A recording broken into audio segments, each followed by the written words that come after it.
Hi అండి, welcome back to my channel. ఈరోజు వీడియోలో 2 మినిట్స్లో అమ్మవారికి సింపుల్గా ఏ విధంగా అలంకరించుకోవచ్చో చూద్దాము. చీర కట్టడం రాని వాళ్ళు కూడా చాలా సింపుల్గా అలంకరించుకోవచ్చు. ఎలాగో ఇప్పుడైతే చూద్దాము. ముందుగా అయితే మనం ఏ సారీ కట్టాలనుకుంటున్నామో తప్పకుండా కొత్తదై ఉండాలి, అంచులవి కుట్టకుండా ఉండాలి. అమ్మవారికి కట్టిన చీర ఇలా మనం పైట ఏ విధంగా ఫోల్డ్ చేసుకుంటామో అదే విధంగా చిన్న పైట పెట్టుకోవాలి.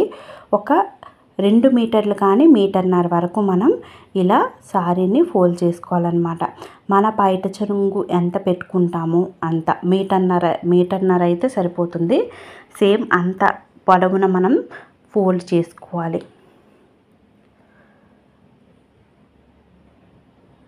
ఇలా మనం ముందు రోజే అలంకరించి పెట్టుకోవచ్చు. లేదు అంటే మనం సారీని ఎలాగా ఫోల్డ్ చేసి కూడా పెట్టుకోవచ్చు.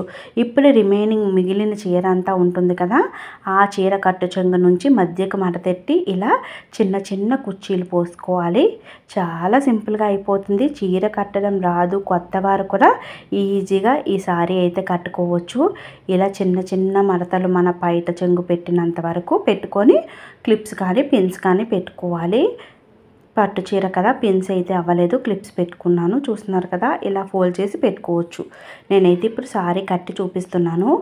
మనం ఇలా చెంబులు గిన్నెలు ఏమన్నా సెట్ చేసుకొని దానిలోని చూస్తున్నారు కదా, పైన నేను చెంబులోని ఈ చీరను కొంచెం ఇన్సర్ట్ చేసి కుర్చీలు పెట్టేస్తున్నాను.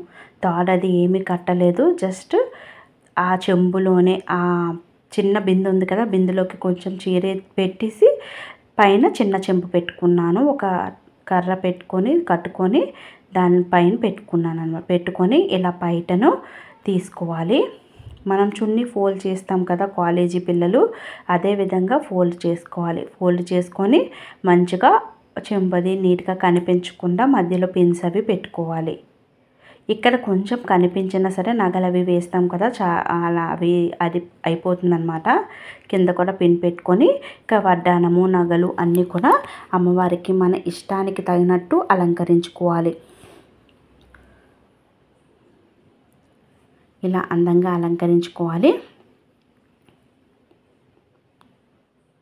తర్వాత అమ్మవారి ముఖం మన దగ్గర ఏది ఉంటే అది పెట్టుకొని అమ్మవారిని అందంగా అలంకరించుకోవాలి. చూసారు కదా ఫ్రెండ్స్, ఈ విధంగా మనం 2 నిమిషాల్లోనే అమ్మవారిని అలంకరించుకోవచ్చు. వీడియో నచ్చినట్టయితే లైక్ చేయండి. మరింత మందికి యూస్ఫుల్ అనుకుంటే షేర్ చేయడం మర్చిపోకండి. ఇక్కడ జడ పెట్టాను, చాలా బాగుంది. ఇక నేను మళ్ళీ తర్వాత పెడదామని తీసేసాను అనమాట. ఇలా జడ కూడా పెట్టుకోవచ్చు. మీకు ఇంకా ఏమైనా డౌట్స్ ఉంటే కామెంట్ సెక్షన్లో కామెంట్ చేసి అడగండి. మరొక చక్కటి వీడియోతో మళ్ళీ కలుద్దాము. ఓం శ్రీమాత్రే నమః.